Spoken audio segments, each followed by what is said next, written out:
People like to speak of their wedding day as if it were a scene from a fable, bathed in golden light, thick with joy, a flawless memory sealed in laughter and the scent of flowers. I once believed in that version too. I clung to it, dreamed it in fragments. I pictured waking up to my mother's gentle fingers tugging at my hair, my father's gruff voice softened by pride, and my little brother Thomas cracking clumsy jokes just to see me smile. But fairy tales rot when reality seeps in. On the morning of my wedding, I awoke not to warmth, but to a stillness so absolute it rang in my ears. The house on Brearley Lane in Eastwell, once noisy with life, felt hollow, like the air had been vacuumed out. A soft thread of sunlight filtered through the gauzy curtains of my childhood bedroom, but even the light felt sterile, soulless. The kind of light you find in places that echo. The scent of gardenias and roses hung thick in the air, my mother's signature, stuffed into crystal vases that now looked like tombstones. For one suspended moment, I kept my eyes closed and tried to summon the day I had always imagined. The frantic rustle of dresses. The clatter of breakfast. My father's radio humming some old Motown song. My family bustling around me with chaotic affection. It should have been loud. It should have been alive. But the house was silent. Dead silent. A warning whispered somewhere in the hollow of my chest.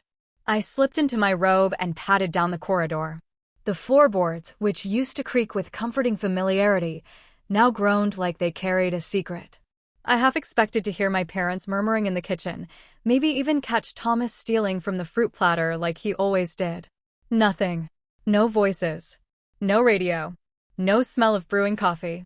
Just a sterile, echoing absence. The kitchen, when I reached it, looked unnaturally pristine, as if staged for a real estate showing, not the morning of my wedding. Only one thing sat on the table.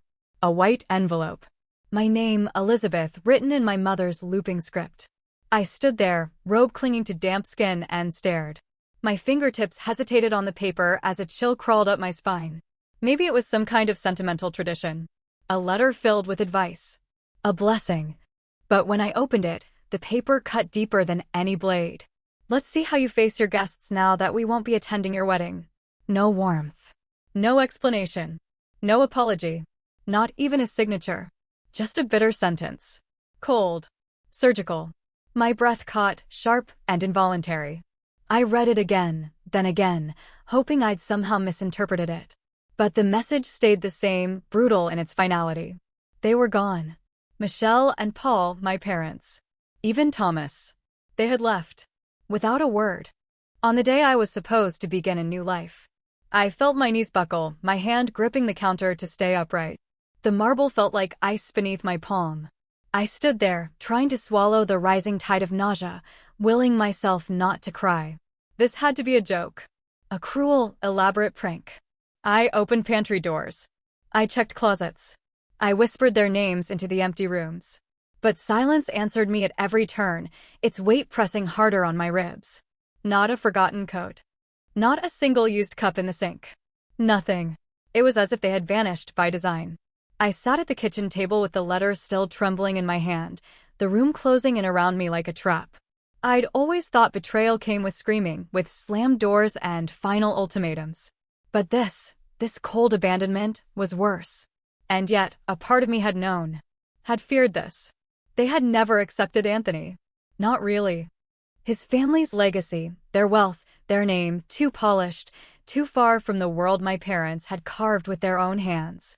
They never said it outright, but their disapproval dripped from every narrowed glance, every pointed silence.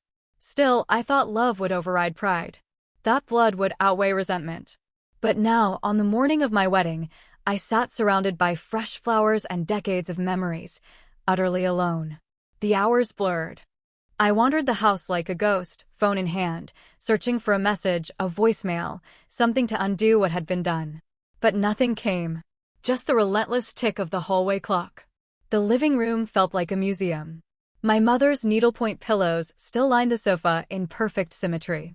The family portraits stared down at me with hollow smiles.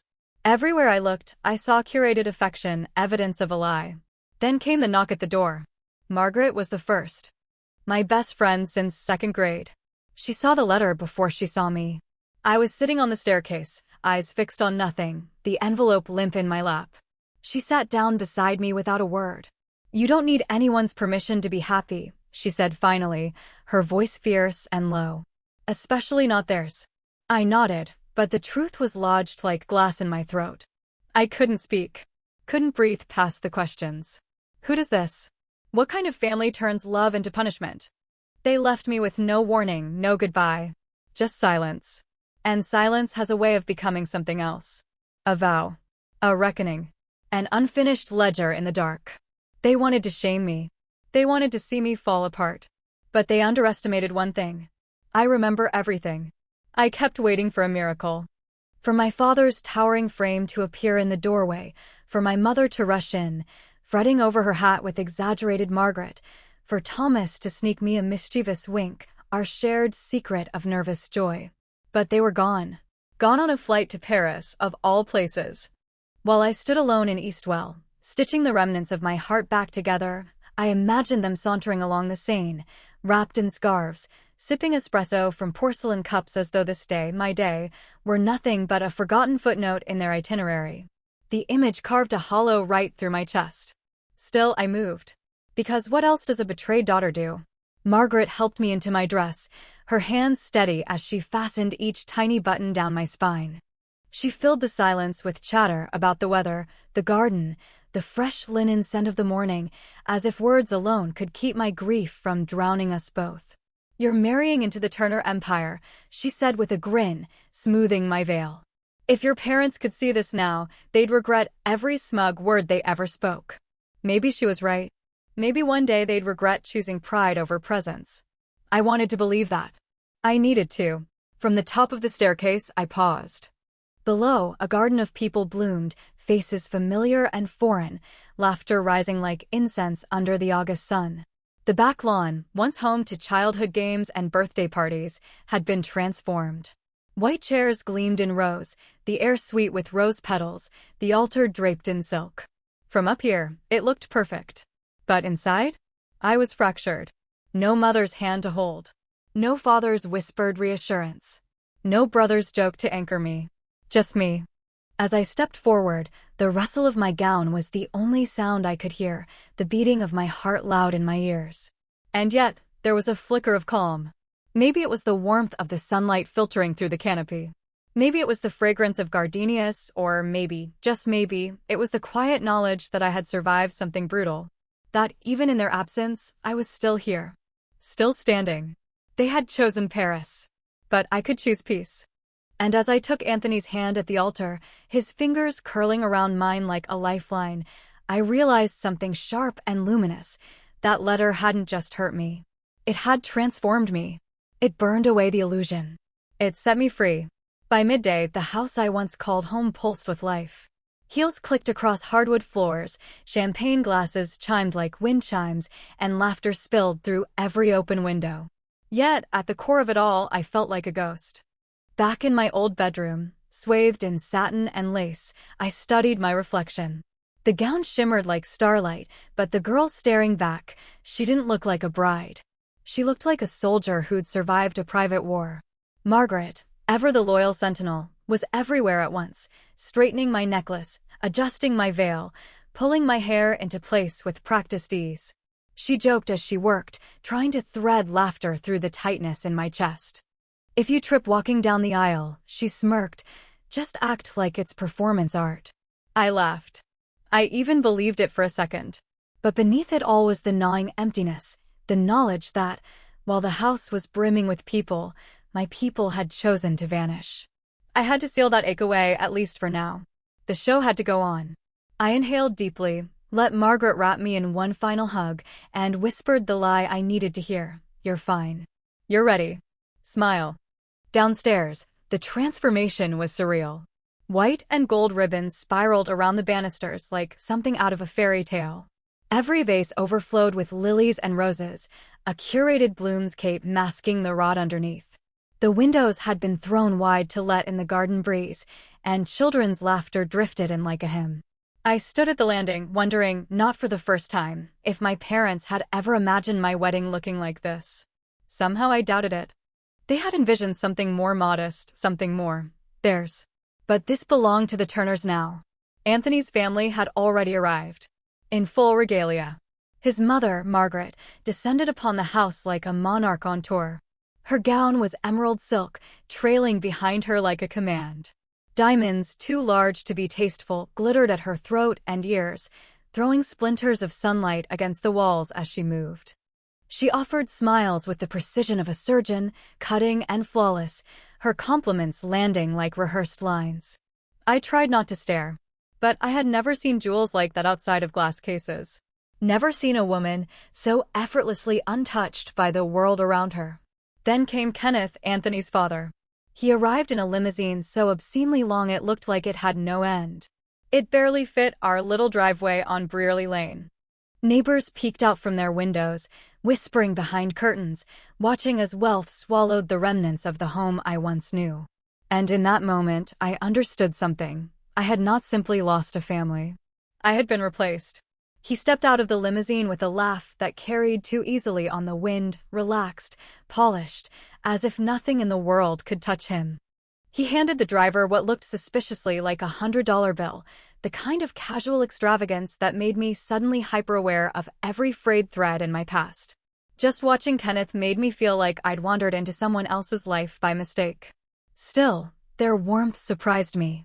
Margaret reached for my hands the moment she saw me, her eyes scanning my face not with judgment, but something gentler. "Darling, you look absolutely radiant," she said, pressing my fingers lightly. "You're already one of us." Kenneth pulled me into a brisk, fatherly hug. He leaned close, whispering, "Don't be nervous. Today is yours and Anthony's. That's all that matters." Their kindness, their unapologetic presence, it softened something inside me. But at the same time, it made my parents' absence stand out all the more.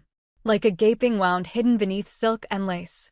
Like a missing tooth in an otherwise perfect smile. The day unfurled like silk on marble, flawless and foreign. The house grew louder with each passing hour, a cascade of laughter and greetings echoing off the walls.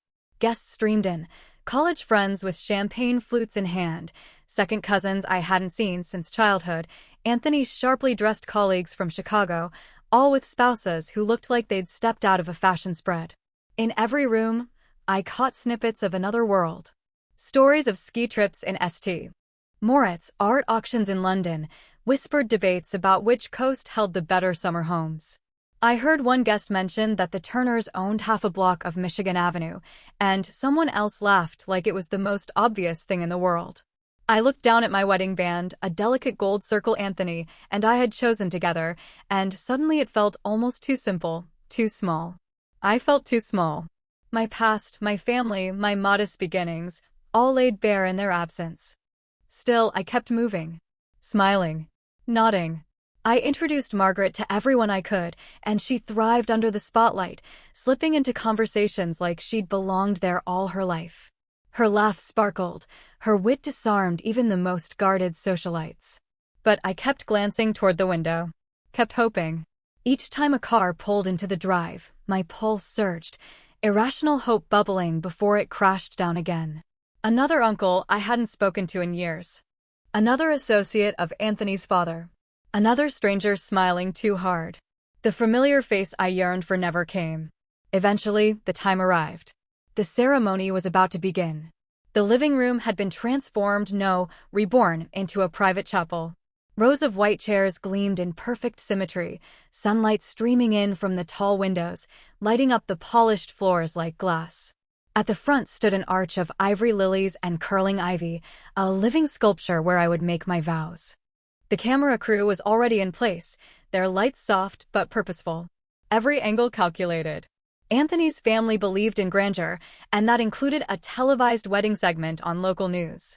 Turner Air weds Eastwell bride. I could practically hear the headline already. I had never been on camera before, but there was no backing out now. Margaret took my hand before I stepped into the aisle. "You're ready," she said. Her voice dropped to a whisper. "And you look like $1 million secret." I laughed, sharp and sudden, and for the first time all day, it didn't feel forced. Something flickered inside me. Not peace exactly, but momentum. And momentum was enough. The music began, a quiet piano melody, elegant and restrained. I stepped into the transformed room. Every head turned. The hush fell like a snowfall. Lights flashed. Cameras captured the moment.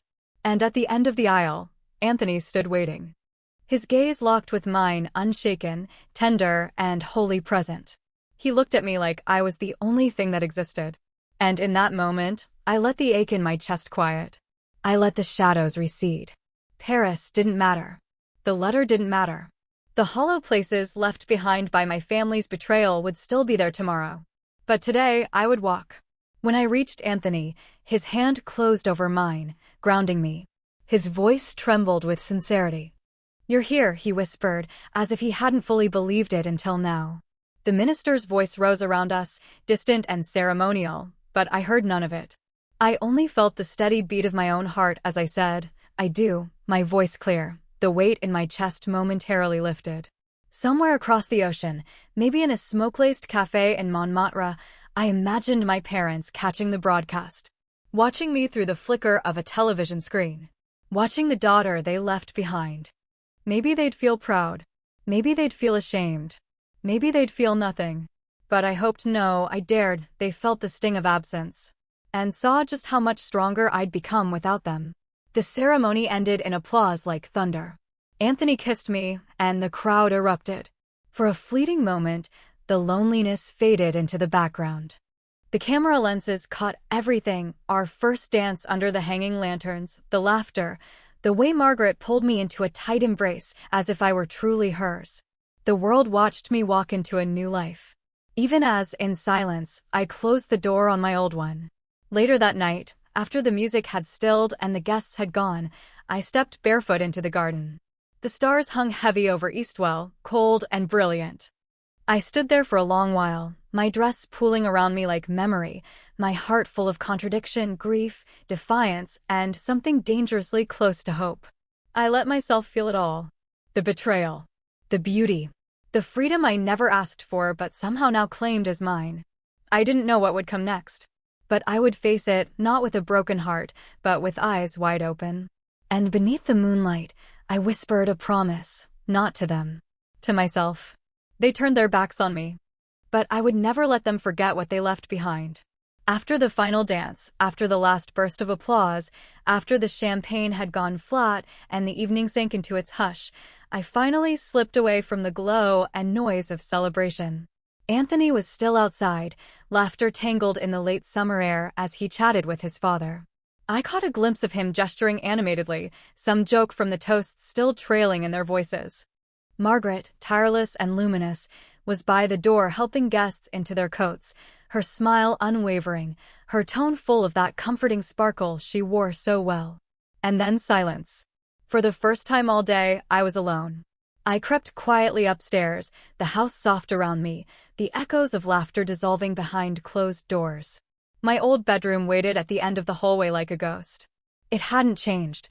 The same faded pink wallpaper, the shelf still crowded with dog-eared paperbacks, the same little brass lamp casting warm light across the familiar bedspread. The past lingered in every corner, untouched by the vows and champagne downstairs. I sat on the edge of the bed. My feet throbbed. My dress wrinkled slightly beneath me. But I didn't move.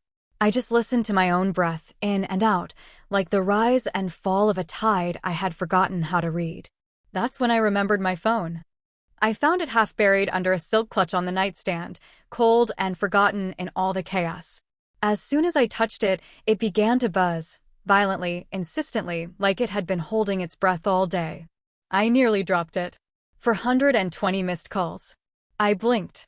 That number, absurd, surreal, didn't even look real, just a mass of digits my brain refused to process. Call after call.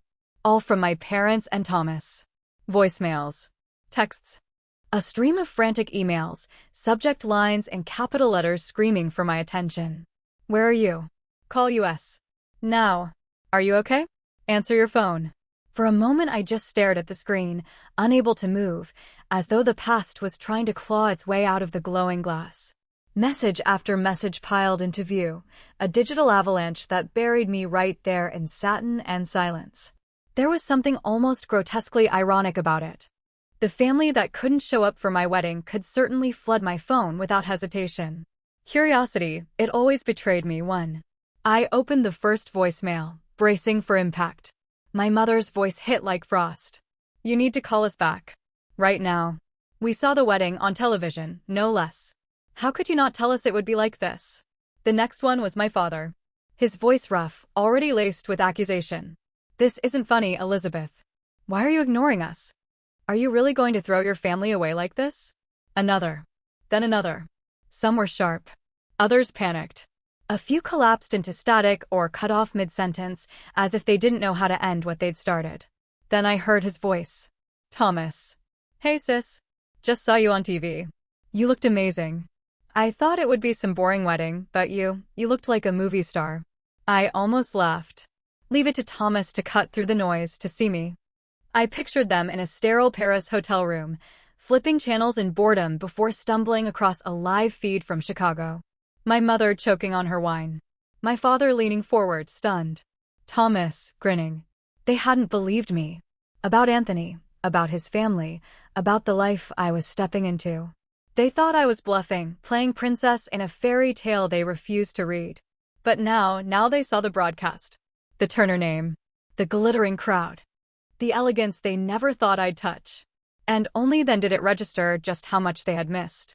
But as I listened to the chorus of voicemails, something in me began to harden. Crystallize. Not with bitterness, but with clarity. All my life, I had bent myself to fit their mold. Smoothed my voice. Changed my clothes. Trimmed the edges of my ambition until I fit the shape they wanted. Until I could be folded neatly into their narrow idea of who I should be. But when the spotlight finally found me, when it was my day to be seen, they vanished. They chose Paris. And now, they wanted back in. They wanted explanations. Forgiveness. A seat at the table they had so casually abandoned. But I owed them nothing. I set the phone down. Let the last message play, Thomas's voice quieter now, just above a whisper. Just call me, okay? I miss you. I closed my eyes, letting his words move through me, soft as rain. Part of me wanted to call him back. To hear his voice, to say I miss you too. To find, if not reconciliation, then at least understanding. A bridge not yet burned. But I didn't move. Not yet. I had crossed into something new tonight, not just a marriage, but a quiet reckoning. A shift from who I had been to who I would become. And sometimes, before you open a door, you have to decide you are on the other side of it.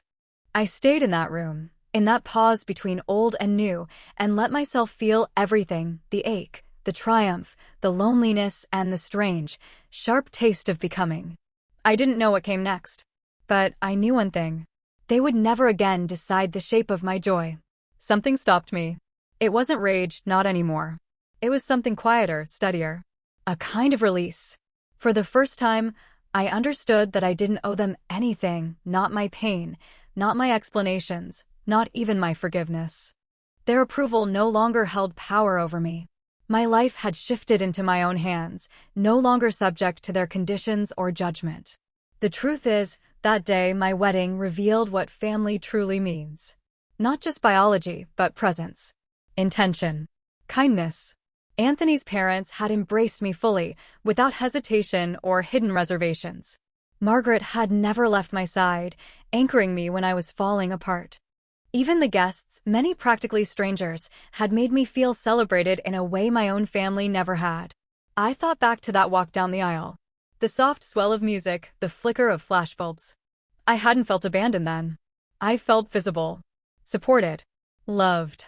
Maybe that was all I ever really needed. For the rest of the evening, I left my phone untouched on the dresser, screen down, the buzz of incoming messages now just background noise. It pulsed occasionally, more missed calls, more frantic texts from people who hadn't shown up when it mattered most. I ignored them all. Instead, I slipped out into the backyard, drawn by the quiet night. The air was cool, the sky sharp with stars. I stood barefoot in the grass, letting the silence settle over me like a second skin. That's where Anthony found me. He stepped behind me and gently wrapped his arms around my waist, resting his chin on my shoulder. "Are you all right?" he asked softly. I didn't hesitate. I nodded. "Yes," I said. "I really am." Later, as we drove away from the house, once only mine, now ours, I felt something lift. A weight I didn't realize I'd been carrying for years was finally gone. The road ahead stretched wide, the city glowing in the distance like a promise. I didn't know what the future held, or whether my family would ever come to terms with the life I had chosen. But I knew this much: I wouldn't be looking back. I had claimed something I never thought I'd be allowed: my voice, my peace, my freedom.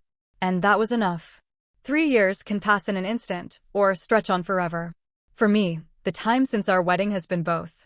Fast and full, slow and healing. Some days messy, others peaceful. When I look back at that girl in her childhood bedroom, clinging to a letter and wondering how to keep breathing, she feels like a stranger now. Today, my life is nothing like what I once imagined. It's better. Anthony and I live in a light-filled home along Lake Michigan, just north of Chicago.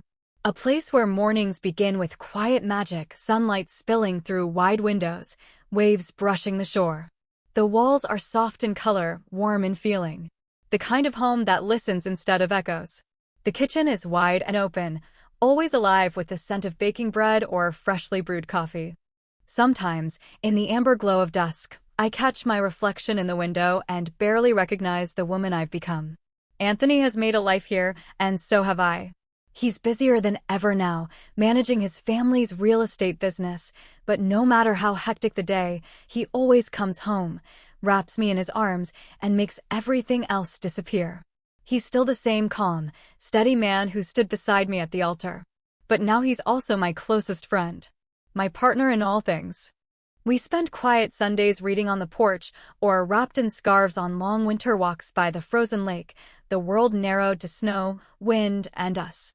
Sometimes, I wonder if my parents ever think about me. If they feel the weight of what's been lost. If they miss me the way I once missed them. We haven't spoken in 3 years. No calls. No letters. Not even a birthday message from Thomas. At first, the silence hurt. It pressed down on me like something I couldn't shake. But over time, the ache softened. I stopped waiting. I stopped hoping they'd be different. I realized I couldn't carry the weight of their absence forever. I couldn't keep filling the spaces they left with what-ifs and unspoken wishes. So I started building something new. Not long after the wedding, Anthony's parents surprised us with a gift, $50,000. "For your dreams," Margaret said, her eyes warm, her smile proud. I had never known such freedom. I'd never held that much possibility in my hands. And for the first time, I chose something just for myself. That's how the bakery began. The first person I told was Margaret. We sat at the kitchen table, warm mugs between us, steam curling into the air. I tore a corner off an old envelope and began sketching out an idea: messy lines, big dreams. Margaret watched me, her eyes bright with excitement. "Let's do it," she said with a grin. "Let's make something we're proud of." With the money, we leased a small shop in Evanston, a bright, charming space with tall ceilings, brick walls, and windows that flooded the room with light. We painted it a soft, golden yellow and named it Lakeview Bakery. The early days were a whirlwind: flour-covered mornings, jittery nerves, the smell of sugar in the air. Margaret and I learned everything on the fly, waking before sunrise to mix dough and frost cakes, slowly figuring out how to run a business by simply doing it. There were mistakes: burned pastries, late orders, long nights spent cleaning and prepping. But we didn't give up. People started stopping by, neighbors at first, then their friends, then strangers from the city. College kids, families, the occasional tourist stumbling in for something sweet. Word spread. The line at the counter began to grow. There's a quiet satisfaction in creating something from scratch. Every loaf we baked, every tray of cookies that left the oven, every swirl of buttercream felt like its own small triumph. A reminder: we were building this with our own hands. We invented new recipes, took risks, and celebrated each milestone: our first glowing review, our first Saturday with a packed house, the day the books balanced for the first time. Some afternoons, when the last order went out and our feet ached from standing, we'd collapse in the back, covered in flour, laughing until tears came. The bakery became more than a shop. It became a place for connection, a space where people gathered and stories unfolded. Parents with toddlers, older couples reading by the window, teenagers sharing cupcakes and secrets. Children pressed their faces to the glass to watch us decorate cakes like it was a magic show. I know their names now, their stories, their favorite orders. Over time, these people, this community, became a new kind of family. One built not on history, but on presence, kindness, and belonging. Margaret became more than my business partner. She became my chosen sister. She knows how to make me laugh when I'm exhausted, how to steady me when I spiral, how to celebrate every tiny victory like it matters. We still laugh sometimes about the letter from my mother, the one that implied I would fall apart without them. If only they could see you now, Margaret says with that knowing twinkle in her eye. I just smile. Maybe they would understand now. Maybe not. But I no longer need their understanding to feel whole. There are still days when the past catches me off guard, a holiday, a birthday, a song that sounds like home. Sometimes I find myself wondering what they're doing. If Thomas ever mentions he has a sister back in the States. The ache still surfaces now and then, but it's softer. It doesn't burn the way it once did. Time has a way of dulling even the deepest wounds. And slowly, I've filled the quiet places they left behind, with purpose, with laughter, with something real. I don't tell the story out of bitterness. I share it because healing is real. Because the heart mends, even when it feels shattered beyond repair. It takes time, patience, a little hope. You don't need the world's approval to live a life that matters. Sometimes, the people you choose to love are stronger than those you were born to. So if you ever find yourself holding a letter that feels like a door slamming shut, take a breath. It might just be the first page of something new. Something better. Sometimes your best chapter begins after everything else falls apart. And happiness doesn't always arrive where you expect it. It shows up in the things you create, in the love you offer, in the people who stay. If you ever wander into Lakeview Bakery, you'll find me behind the counter, flower on my sleeves, smile on my face. I'll hand you a warm loaf of bread and wish you well. Because every story deserves a sweet ending. Or maybe, just maybe, a beautiful beginning.